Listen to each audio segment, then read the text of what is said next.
DK Shivakumar ಹಿಂದುತ್ವದ ಕಡೆಗೆ ತಿರುಗ್ತಾ ಇದ್ದಾರೆ ಎನ್ನುವುದು ಭ್ರಮೆ, ನಾಟಕ ಅಂತ ಶ್ರೀರಾಮ ಸೇನೆ ಅಧ್ಯಕ್ಷ ಪ್ರಮೋದ್ ಮುತಾಲಿಕ್ ಹೇಳಿದ್ದಾರೆ. ಡಿಕೆಶಿ ಹಾಗೂ ಸಿದ್ದರಾಮಯ್ಯ ನಡುವೆ ಭಿನ್ನಾಭಿಪ್ರಾಯ ಶುರುವಾಗಿದೆ. ಬ್ಲಾಕ್ಮೇಲ್ ಕುತಂತ್ರದಿಂದ ಹಿಂದುತ್ವದ ವಿಚಾರಧಾರೆ ಬಿಂಬಿಸುವ ಪ್ರಯತ್ನ ನಡೀತಾ ಇದೆ.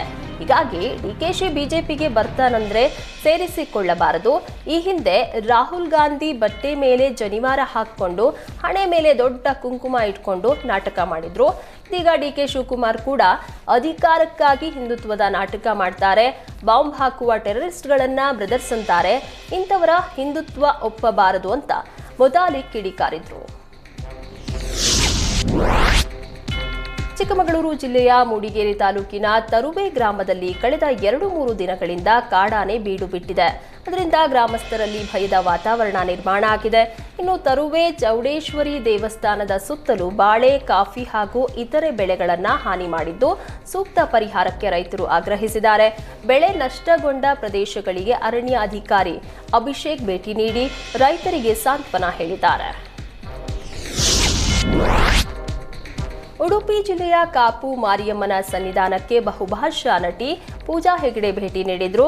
ಕಾಪು ಹೊಸ ಮಾರಿ ಗುಡಿಗೆ ಕುಟುಂಬಸ್ಥರೊಂದಿಗೆ ಆಗಮಿಸಿ ದೇವಿಯ ದರ್ಶನ ಪಡೆದ್ರು. ಹರಕೆ ತೀರಿಸಲು ಬಂದಿದ್ದ ಪೂಜಾ ಹೆಗಡೆ ಹೊಸ ಮಾರಿಗುಡಿ ಸನ್ನಿಧಿಯಲ್ಲಿ ಸೇವೆ ಸಲ್ಲಿಸಿದ್ರು. ಪೂಜಾ ಹೆಗಡೆ ಅವರಿಗೆ ಮಾರಿಗುಡಿ ದೇಗುಲದ ಆಡಳಿತ ಮಂಡಳಿಯವರು ವಿಶೇಷ ಗೌರವ ಸಲ್ಲಿಸಿದ್ರು.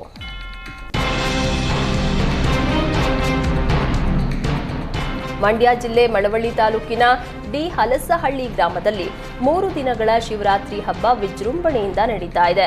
ಗ್ರಾಮ ದೇವತೆಯರಾದ ಮನೆ ಮಂಜೇಶ್ವರ, ಮದ್ದೂರಮ್ಮ ಮತ್ತು ಉರಿಗಣ್ಣಮ್ಮನ ಉತ್ಸವ ನಡೆಯುತ್ತಿದ್ದು ಸಾವಿರಾರು ಗ್ರಾಮಸ್ಥರು ಹಲಸಹಳ್ಳಿ ಹಬ್ಬದ ಸಂಭ್ರಮಕ್ಕೆ ಸಾಕ್ಷಿಯಾದರು.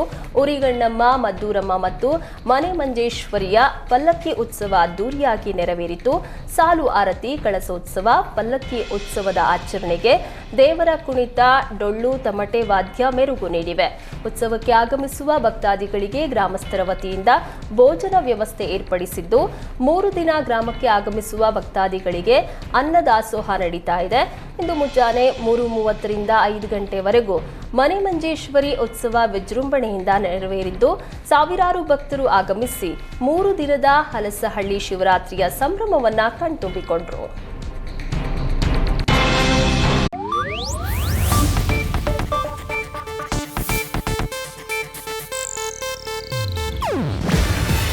ಇದು ಏಷ್ಯಾನೆಟ್ ನ್ಯೂಸ್ ನೆಟ್ವರ್ಕ್ ಪ್ರಸ್ತುತಿ.